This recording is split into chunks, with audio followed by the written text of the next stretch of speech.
En 2019, dans le quartier populaire de Yopougon à Abidjan, Armand Koné, un jeune livreur à moto, entendit des pleurs mystérieux provenant d'un tas d'ordures près d'un terrain vague.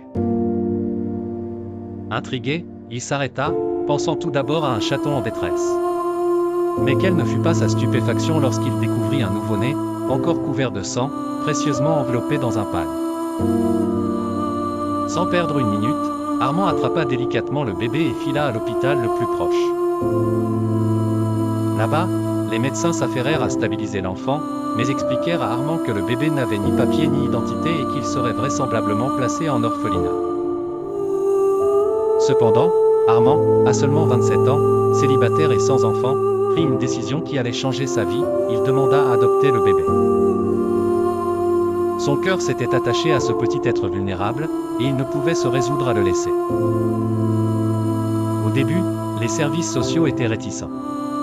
Après tout, Armand n'était pas marié, il vivait dans une simple chambre et son salaire de livreur suffisait à peine pour ses propres besoins.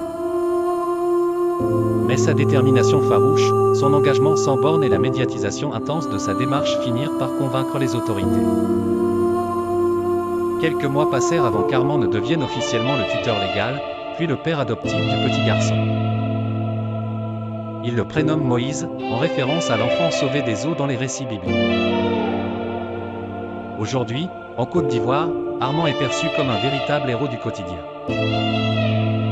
Plusieurs organisations non gouvernementales lui ont offert leur soutien, et il a même lancé une association pour venir en aide aux autres enfants abandonnés, montrant ainsi que son geste d'amour était le début d'une mission plus largement altruiste. Ce qui rend cette histoire émouvante, c'est bien sûr l'acte spontanément courageux et plein d'amour d'Armand. Voici un jeune homme de peu de moyens, qui choisit de devenir père, sauvant ainsi une vie et inspirant des milliers d'autres à travers son exemple. Cela reste une superbe leçon d'humanité dans un monde où l'indifférence est souvent la norme.